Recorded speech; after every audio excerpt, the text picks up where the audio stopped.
Welcome to Good Morning Hospitality, your one-stop shop for the latest news, noteworthy trends, and thought-provoking discussions across the industry. From hotels to short-term rentals to all things travel and hospitality, you'll find each episode equips you with the information that you need to start your week.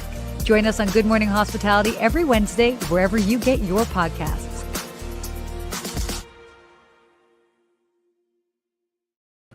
Good morning. Good morning, Sarah. Look at those lights behind you. You have a DJ set going on? That was like a disco. What? Whoa. Is this like lights? Is that like noise sensitive? That just started happening. What is that? It's so cool. You got a little nightclub set up from the night before. I see what's going on. You know how we do? Oh, goodness. Well, good morning. Good morning, everybody. I'm glad to see people already tuning in. And again, been 2 weeks, and it feels like a month, we were saying backstage, but we are back. We are back. We're good. We got our hair done. I'll speak for myself. Yeah, I don't know about mine. I need a haircut. I mean, looking fly. Well, we were traveling around the globe for the first time. We were both traveling a lot. Okay, so wait, we have to hear where you went, because you did something really exciting. You went to one of my favorite cities in the world. Yes. What was going on? I went to Buenos Aires, and I loved being there. My brother was getting married, my baby brother, and he created one of the best wedding events, Friday, Saturday, Sunday, I have ever been to. That's awesome. And if you're watching, David, congratulations. Great job. Welcome to the family, to his wife, Barbie. We're glad to have you in the fam.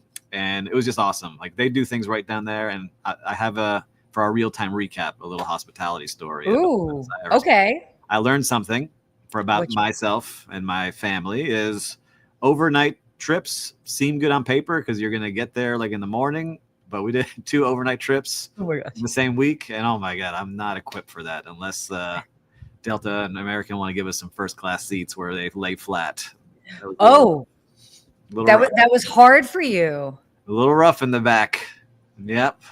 Mm-hmm. Okay. 2 kids, very little sleep.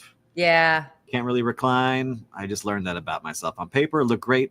I think I might do some daytime flights, but Buenos Aires is a city. Amazing. You feel like you're in Europe. Great food, great people. Just walking the streets was nice. I loved it there. I love that. Yeah. Well, that's cool. And you made a quick turnaround trip too, which is like even more shocking. I thought you were in this place for like a week or 2, but you were there for just 3 days. Where did you go? Yeah. So I actually ended up going to New Zealand for 3 days and talk about overnight trips. So, I mean, we definitely got pretty lucky. Maybe I have to share like my secrets for how to like sleep better on a plane. Obviously, it's a bit different if you have to take care of kids and you're kind of. They're very well behaved, but I need some tips. Yeah. But yeah, so we basically left at 10 p.m. on a Friday night in LA and landed after a 12-hour flight, which is actually not too bad. Yeah. That's what you've traveled a lot when 12 hours isn't too bad. And we landed at 6 a.m. on Sunday in Auckland, New Zealand. Had the whole day in Auckland, and then the next day flew to Queenstown. So the South Island, which I had not been to before. Last time, by the way, oh my gosh, the last time I was in Auckland, I was 15 years old. I bought a skirt. I still have this skirt. I should have done like a thing. I can still wear it. I was like, did you wear it there? Oh, no. That too. No, I did not wear it. It was I'm just gonna show our age. Do you remember that style in the late 90s where like women would wear like a black skirt over their pants? Yeah, it was or like their that, jeans. Yeah, or their jeans. It was such a weird style. So it was that type of skirt. But I loved it. And so, it was nice to go back to Auckland. But we did 2 days in Queenstown and then basically flew back on Wednesday, left at a 3 p.m. flight in Queenstown on Wednesday, flew to Auckland, had a layover, landed in LA at 1 p.m. Wednesday. How wild is that? That's pretty wild. But I think it's pretty cool. It's a cool adventure to go on. It was fun. And I will say this, what I did is I knew I was flying on a later flight. Not everybody needs to do it, but I did a extra hard workout that morning. And I also made myself get up earlier than usual so that by the time I got on the flight, I was like, oh my gosh, just have the dinner come out so I can eat and go to sleep. And I almost even just didn't even have dinner and just went straight to sleep. I was so tired. But I slept, and that first flight we were premium economy, so it wasn't lay flat seats, just so you know. Okay. And I slept 8.5 hours. That's pretty impressive. Crazy. So I just watched a lot of movies in the back. Yeah, that tends to happen. Oh my gosh! Wait, do you get? This is such a crazy thing. Do you get extra emotional when you watch movies on a plane? Extra emotional? Yeah. I don't know if I got extra emotional. No. You're like, I don't even get emotional. I do, yes, but not extra on there. No.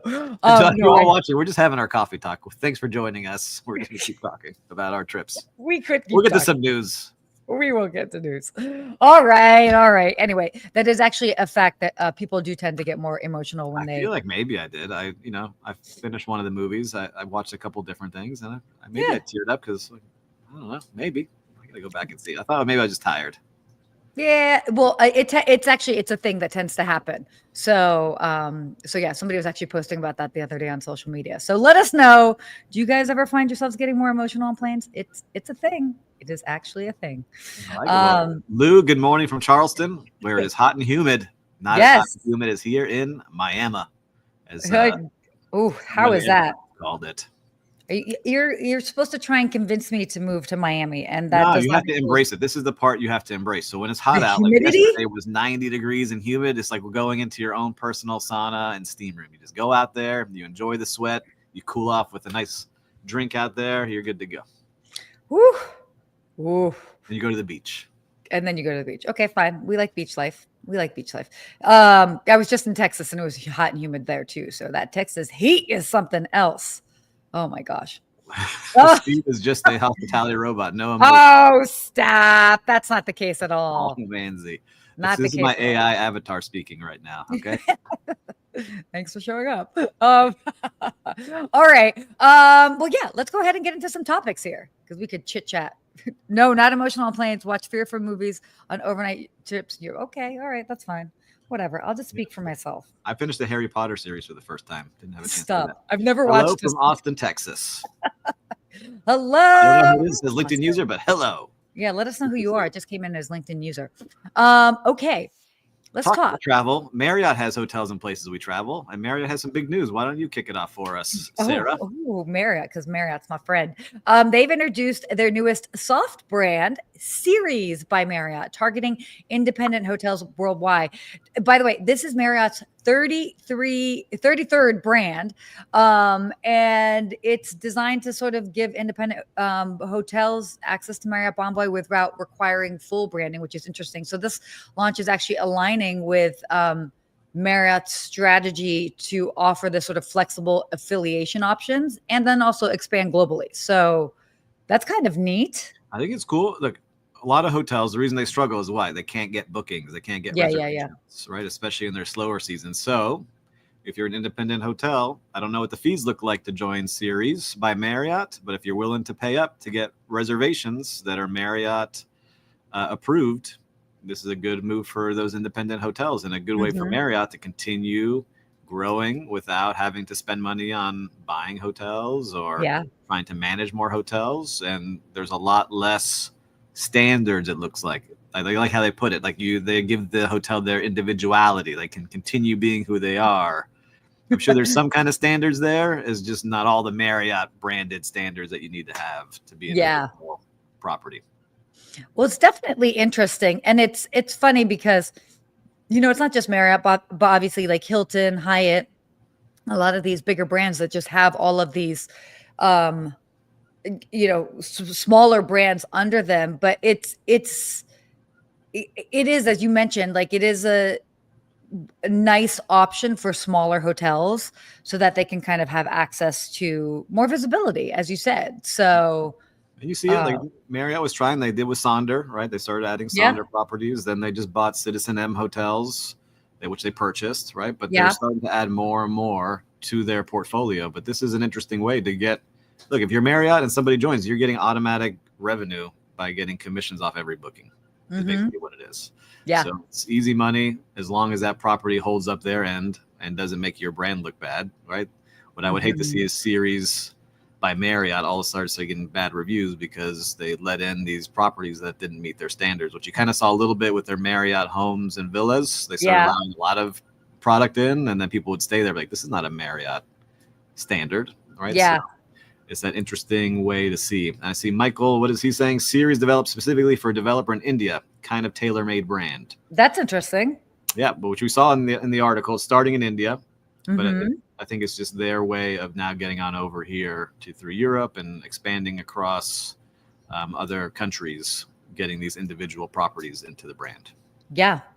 Well, it's Michael, you read the same article. Good job. Yeah, very cool. Very cool. Well, and also, I mean, that just shows you that if it was tailor-made, I mean, it was made because it's clearly a situation that, yeah, exactly. So it's great. So. All right, we'll continue to see what they continue to develop. I'm waiting to see once they get to the 35th brand, which one that will be. Oh, gosh. The Steve and Sarah Hotel. Yes. Well, you never know. I have an announcement that I think our producer will let me announce next week. So who may have a brand we could add into that Marriott that we're creating. Maybe. All right. Cool. You want to move on to our next topic here? Let's do it, because this one's a big one. This one is a big one. So hotels support the tax-free tips bill to ease hiring challenges. So this proposed bill would exempt service workers' tips from federal taxes, similar to a longstanding policy in the casino industry. I actually didn't realize that was the case in the casino industry. So they're, kind of hotel groups are kind of saying that this would attract more hospitality staff, kind of in the middle of this sort of like ongoing labor shortages.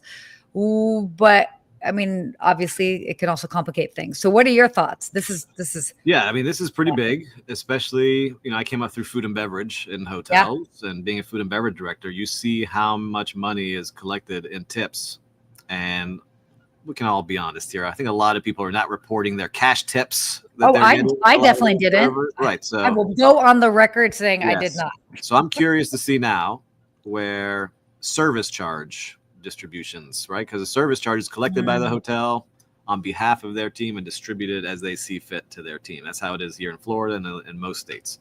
So I'm curious to see how that changes, because most of these hotels you go to, when you come visit Miami, you're like, man, there's 20% service charge on all these checks. Right? Yeah, that's wild.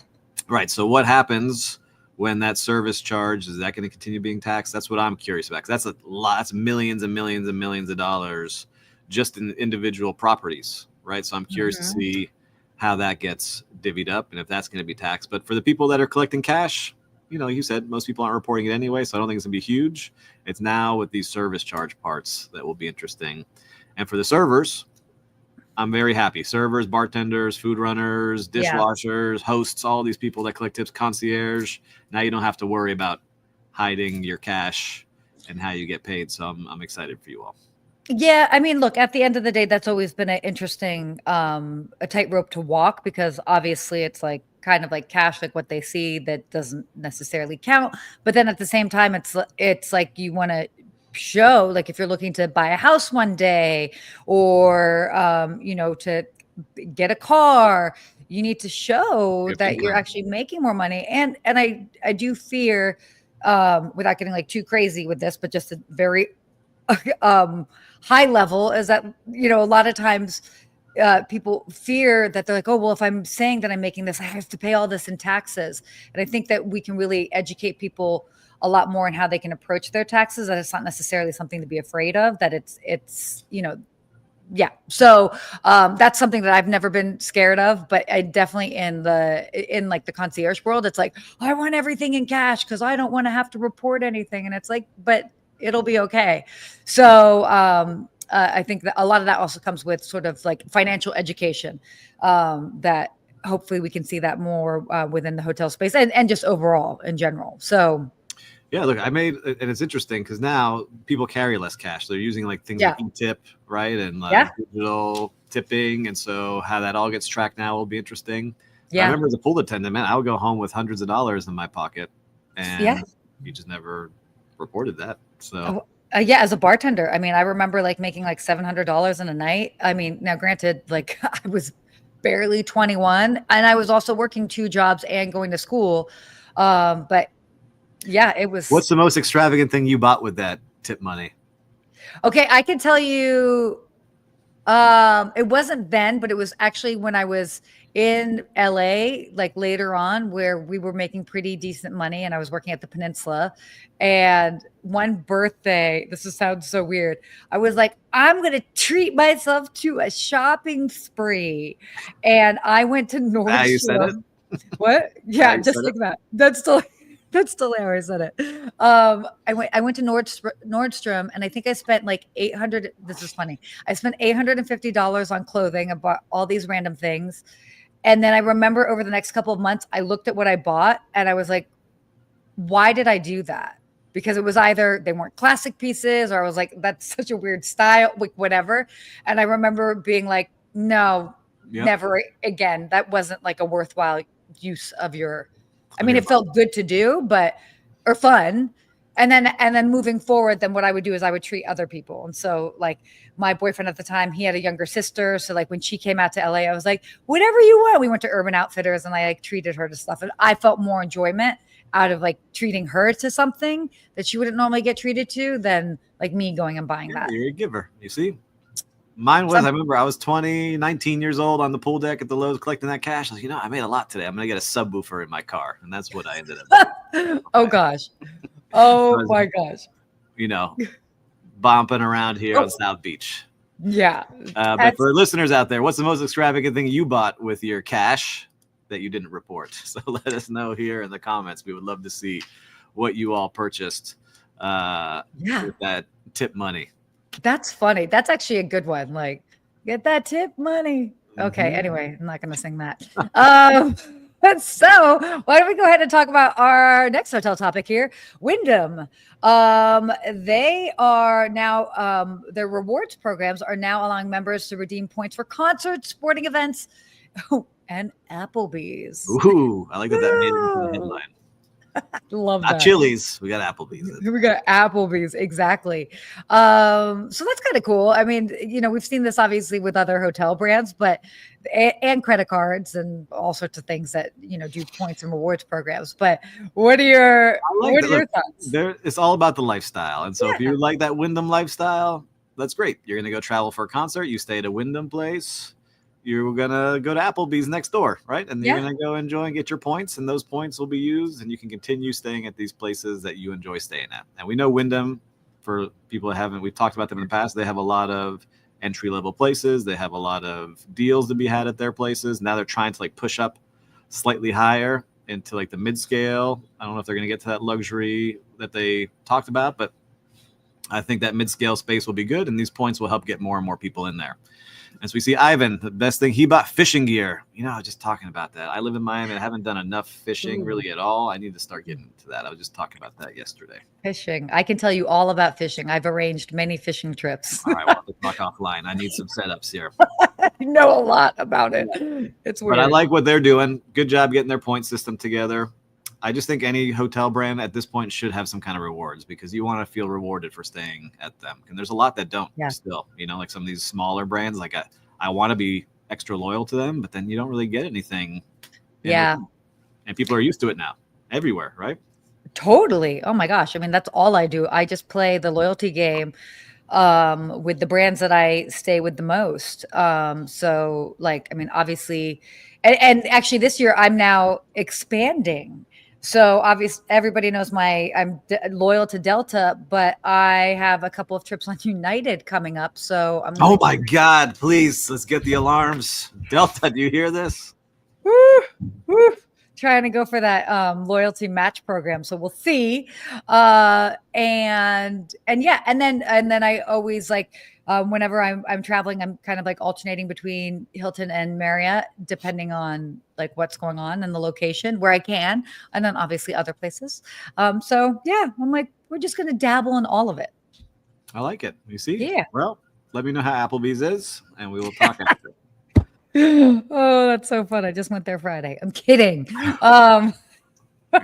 You'll You're bartending on the weekends there. Yeah, exactly. Now we know. Okay, let's talk about travel. You did something so I got different. lucky. I didn't get hit with any of this bad weather, but my brother got hit with it on the way back from Buenos Aires. He stayed an extra week. And so why don't we give the headline? I'll tell his story. I think yeah, sure. Why don't you share the headline? The headline: severe storms caused Memorial Day travel disruptions. Over 400 flights were canceled and thousands more delayed due to storms impacting major U.S. airports over the holiday weekend. And Miami was one of those cities. There was a terrible thunderstorm going on over that weekend. And my brother, who was flying back, couldn't make it. And they had to like circle around the Bahamas forever and then couldn't make it into Miami, landed in the Bahamas, made them stay on the plane with no water for 4 hours or for several hours. I forget how long it was. Then they let them off the airplane, but kept them corralled in the Bahamas airport because there was no custom agents allowed to get them in. So they were all sitting there and not allowed to leave to use the restrooms. So they had to stay in the zone. And then finally they said, okay, we can't keep you here much longer. So they put them in a hotel at 7 a.m. They got to the hotel and then the hotel kicked them out at 11 a.m. as checkout. And so he's like, all right, we're not leaving. We're staying. And they ended up going to a hotel for a day on the Bahamas and figured out their flights after. But pretty wild. Way. That's a crazy story. After they got married. That was their way back. I mean, if you can't get through that, but honestly, I mean, like weather is a big deal when it comes to like you can't there's nothing you can do about it. That's why I always say, like in the summertime, pack your patience because so many different things are happening. I would also like to just draw attention to the fact that this was on the East Coast. So, West Coast people. Listen, Miami, it was bad thunderstorms. It was bad. I will tell you that during that. Yeah. No, that is wild. And also like what a time when there's so many people traveling. I was very lucky that I flew back flew to Dallas and then flew back, which is very easy from Los Angeles. But it was interesting because even Sunday morning at 6 a.m., the airport was definitely busy. So this was a weekend. Like people were out there. They're definitely traveling. So people are still moving. Everywhere was packed. Every plane I was on was sold out. It's just amazing to see. Continues to roll. Yes. All right. I am excited for this. Yeah, I was excited to hear how many of these you've been to. Oh my gosh. Here, hold on. I'm pulling everything up here. So, okay. We are talking about, who was this? USA Today has announced the 10 best summer travel destinations for 2025. That is so cool. How do they make these lists? What? So I always love how they make these lists, and I'm always curious. But I do too because I'm looking at this list. You want to rattle through it, or do you? Why don't I go 10 through 5, and then you can do 5 through 1? Ooh, perfect, great. Sound good? All right. Number 10. Oh, I just clicked on the ad, so it took me away from the article. All right. Number 10, Amelia Island, Florida. We'll go through it quick. Number 9, Cody, Wyoming. Number 8, Minneapolis, Minnesota. Number 7, Block Island, Rhode Island. Number 6, Tybee Island, Georgia. And over to you for 5 through 1. Okay. Number 5, Philadelphia. Yep. Pennsylvania. Number 4, Saratoga Springs, New York, especially if you like horses. Number 3, not far away from me, Catalina Island in California. Number 2, Ocean City, New Jersey. Oh, and number 1, Mackinac Island, Michigan. Let's talk about number 1. Have you been to number 1? No, I have not been to number 1, but I have heard incredible things about Mackinac Island. Yeah, anyone out there listening or watching, have you been to Mackinac Island, Michigan? Because it says between Michigan's upper and lower peninsulas, you'll find Mackinac Island, where you'll ride on horse-drawn carriages along car-free roads, observe fudge being made, and then sample it, and tour the historic Fort Mackinac. This Lake Huron-based continental island is also home to Mackinac Island State Park, where you can hike, bike, kayak, and take photos of the local natural beauty, including the stunning limestone arch rock. The picture looks beautiful. It looks amazing. So this is an interesting list. As somebody that travels a lot and sees where people travel to, what I like about this list is that, yes, they're definitely destinations, but I feel like they're they're kind of like, they're almost like you have to be in the know sort of destinations. I mean, in the sense that, I mean, obviously, like everybody knows Ocean City, New Jersey, but it's like that's generally people that are going there have probably been going there their whole life. Same for like Mackinac Island, but and Catalina Island as well. Like if you were born and raised in LA, that kind of can become part of your summer, experience. And so I think they did an interesting job with these summer escapes because they're a little off the beaten path, but they are definitely summer destinations. Yeah, the only big city was Philadelphia, so I've been to Philadelphia, but all the other places I have not been to. I think I was in Amelia Island when I was young, but I think it goes to show you they want people to explore a little bit more. People are looking for the towns and the cities that they haven't really explored. It was something I talked about this past week of being a tourist in your own backyard. Yes. Right? And going to check out things that maybe you haven't seen. And and Lou said, looks like the list avoids the hot areas of the country other than the one in Florida. That's North Florida too. But yeah, they always put a different list there with all different places. Usually when it's cold, everything comes on down to where we are. But in the hot time, it's interesting to see where people summer, right? Like, this is where I summer and go and do things. Totally. Well, Catalina Island's so interesting because it took me probably about like 10 years of living out here before I ever ended up going to Catalina Island. And then once I went, I was like, oh, this is really awesome. And again, it's kind of one of those like they like limited, you're kind of driving. I mean, they do have cars on the island, but I mean, it's limited in what you can do, but they also have this cool walkway along the water. You feel like you're in like Italy or something. Cool. Yeah. Did you ever go to the Catalina wine mixer? I have not been to the Catalina wine mixer. I've heard lots of things about that. It's like the biggest place of helicopter leases in the U.S. Yes, I have friends that stay very busy doing stuff for the Catalina wine mixer. Why are you laughing? I'm just laughing. People will know if they know out there. Anyhow. Really? Oh, that reference? Yeah, I know. But it is an actual thing. I like when people go see these things and go out to new places. I got to add some of these to my list. I see Paul saying Minneapolis is pretty good sized. I hear you, Paul. I know. Aren't you in Minneapolis, Paul? Or you're in Minnesota? So I'm sorry. I didn't mean to offend you, Paul. Good airport. Great airport. So yeah, listen, a lot of good places there. Yeah. What about you? Where is your summer destination? Let's give one that you would want to go to. Ooh, how about wait, can I tell you where I'm going this summer? How about that? How about that? Yes. I've got 2 destinations so far. I'm going to Croatia. I've never been. So that'll be fun. That'll be happening in June. And then towards the end of July, I will be going on a cruise and checking out the Norwegian fjords. Ooh, very I've also never been there. So kind of fun. Lou's been to 3 of the 10. Tybee. I've been to Tybee, Philly, as well as Catalina Island. That's it. 3 of the 10 as well. Maybe Ocean City, New Jersey. Drove through. I don't know. Well, I only have one trip planned so far, and that's the High Tech in Indianapolis, Indiana. Ooh, very exciting.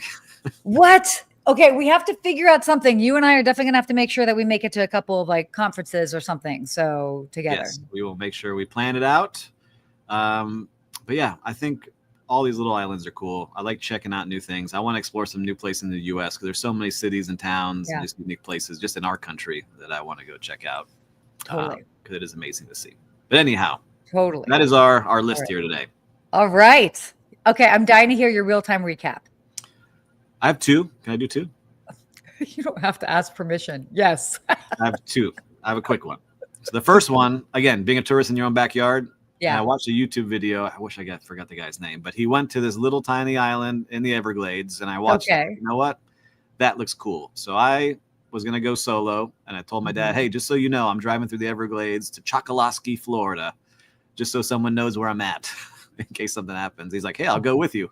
And so my dad came along, and we drove through the Everglades on a road called Loop Road, which is all dirt and mud, and you go through the Everglades 24 miles. You get to Everglades City, which used to be where the cocaine cowboys were, where they used to run cocaine through the South. Sure. You drive through Everglades City to Chokoloskee, and that is a tiny island where they have this trading store called the Smallwood Store, which is a trading post made in 1906.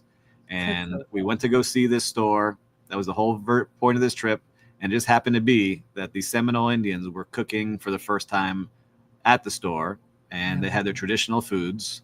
And I bought an Indian burger, as they called it, and ate it underneath the Smallwood store, looking out over the water of the Everglades. And it was just a cool experience I never thought I would have with my dad. So, and the Indians were just awesome. The Seminole Indian tribe were so nice. They talked to us for like an hour about what they do and how they do it. And they wanted us to come back and please share a picture and share a video so that more and more people come to our tiny little island. So that was awesome.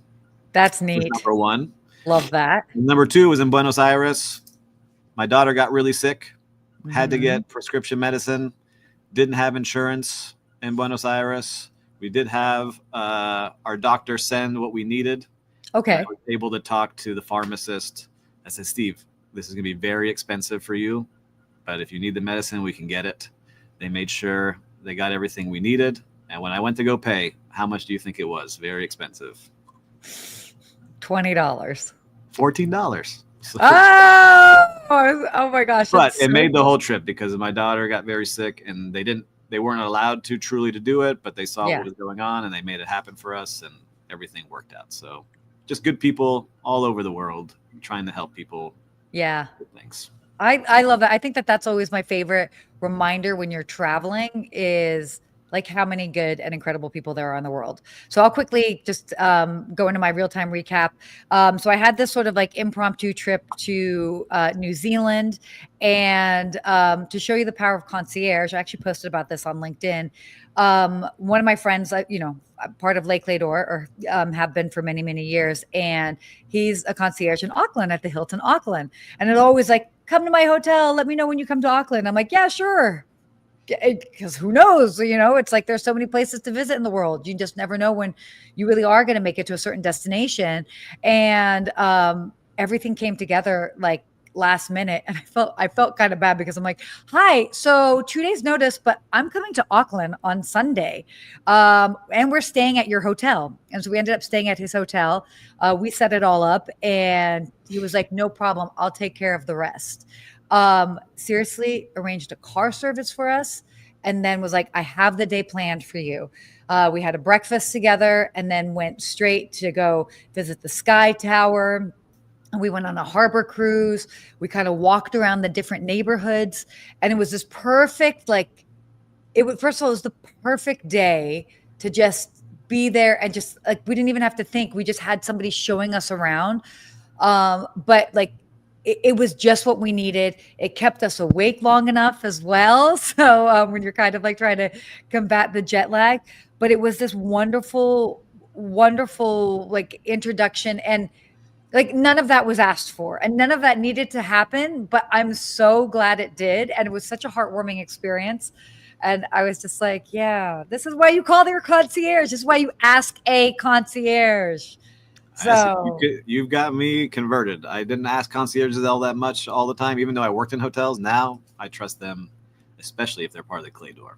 Yeah, I mean, it's good. So anyway, I just had to do a shout out because that was great. Gustavo is fantastic. We've seriously known each other for 10 years. So to finally be there and to be at his property, which is stunning, by the way, an incredible location. Yeah, it was very, very cool. I love it. Yes. All right. Hospitality quote. Great things in business are never done by one person. They're done by a team of people from the great Steve Jobs. I love that. I love that. I believe in that big time. I'm a big team person. And that's what I'm excited to announce next week is the team that we put together to do this special project. So big announcement coming next week. But it is a great team of people. And that's what makes the difference, right? It could have been something I do on my own. Not as good, but with a team of people around you, just like we have. Me, you, Will, like we got a great team here. So I love working with great people. The teamwork really, every time I think about all the jobs that I've done, it's all about, to me, that to me is like what I thrive on. Like, I just love that sort of teamwork effort, whether it's creativity, ingenuity, like all of that stuff that that can just inspire you to think a little bit differently. I always say several heads is just better than one, just because again, you've got somebody else's perspective or they have a they get like a stroke of inspiration that can really take something and make it 10 times more engaging or dimensional or whatever it is. So big fan of teamwork. Teamwork makes the dream work. Cheesy, but I love it. It's true. It's true. It's true, man. What a great show. I'm always happy to be back here with you. We went a little long because we had so many good travel stories. And for the listeners and watchers, listen, we love being back with you and you sharing all the places that you've been and all just interacting with us. It's always fun to have you. Anything we want to close with, Sarah? Anything you want to add? Oh, no, just it's good to be back. And yeah, you'll be seeing more of us even in the next couple weeks. Oh, wait, yes, there's something I want to end with. Oh my God. It's birthday season. Whose birthday is it? It's both of our birthdays, but you go first, okay? So June 2nd, I will be 53 years old. I'm looking pretty stop good. that. No. I say if you say you're older by 10 years, like, man, you look good. No? No. All right, I'll be 43. So yeah, and then I'm just following you by 7 days later. I know, I'm so much older than you. So much older, this was wild to discover. I don't know. I get so excited when you find out that people are, have similar birthdays.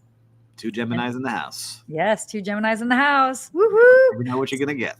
Oh, who knows yet? Another personality. That's what we'll get. Well, until next week, everybody, stay hospitable. Bye.